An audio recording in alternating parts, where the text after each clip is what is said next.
Thank you, Martin. Well, good morning. I first met Michael Klein in the mid-1980s at a NAPCRAG meeting. Michael and I have only met face-to-face a few times down through the years, but he's been a mentor to me through his writing and by his example. Michael inspires us all through his research. His research clearly has improved the lives of millions of women.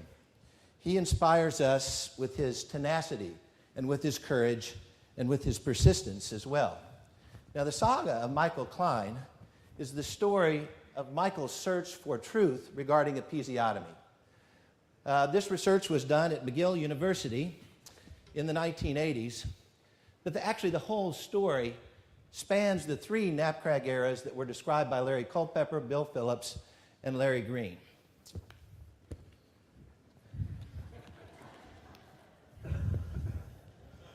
So, the saga of Michael Klein. In that faraway land in the north, in Quebec, lived a doctor whose practice was very low-tech. A family doc, accoucheur Michael Klein, who didn't like forceps or women's supine or electronic monitors, stirrups or sections, or enema shaving or IV injections. He hated electrodes and IUPCs and treatment of labor as if a disease. And one of the worst, epidural blockade, a stab in the back to start the cascade of catheters, tubing, Nubain, and pit, and sulfate of mag so she won't have a fit. Blood pressure cuffs and punctures of veins, cesarean sections, Tucker McLean's, retained placenta, postpartum metritis. I'll bet you $1 she comes down with mastitis. I don't like these women to be all strapped down. Stand up and walk, Michael said with a frown. Michael knew in his heart, way deep down inside, that obstetrical knowledge is not well applied. Technology is great for those who are ill, but for those who are healthy, it's really no thrill to be strapped down and poked and scared stiff as a board. This just isn't right, his fervent voice roared.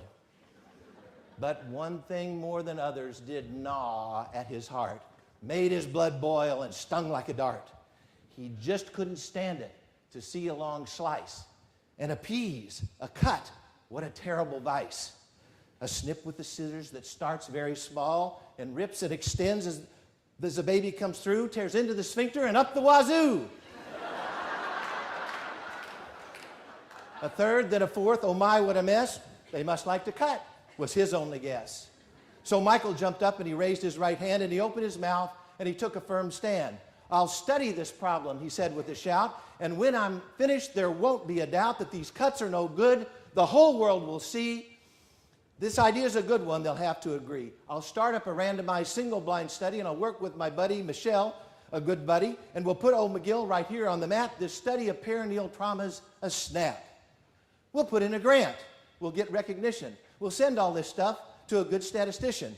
Our alpha will be less than 0.05, and beta 0.2 will let us derive the number of women we need. It's a slew. We'll enroll about 1,502. He worked and he toiled. He felt quite convicted.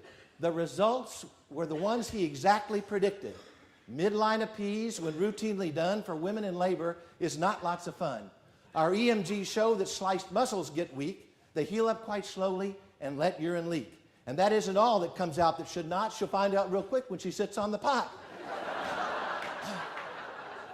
The relative risk of a 4th-degree rip is greater than 20 with each little snip. And all of us know if the rectum is torn, that a permanent hole is sure to be born that connects the vagina and rectal mucosa, and when it comes out then will make you nervosa. So my warning to you who practice OB is to use the appease quite conservatively. Don't be in a rush, don't interfere.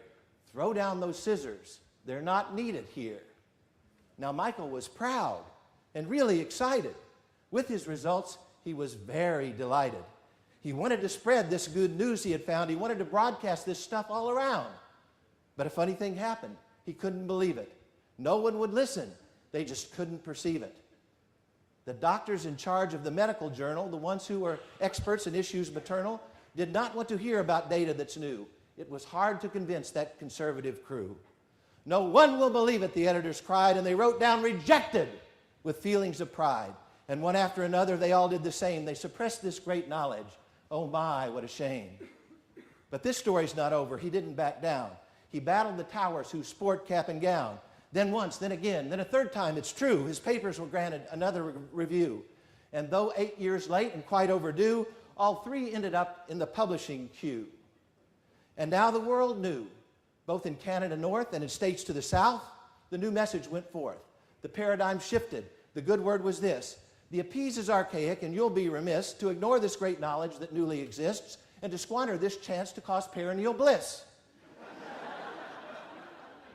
The research of Michael had ended the reign of procedure and practice we all thought mundane, of cuts and incisions most surely inane, and the scissors were thrown to the floor with disdain.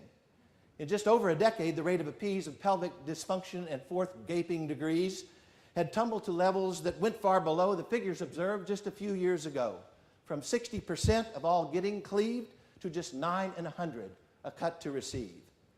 Never give up! Michael's voice still rings clear.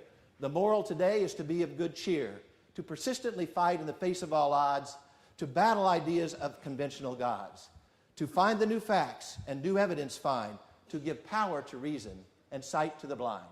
The end.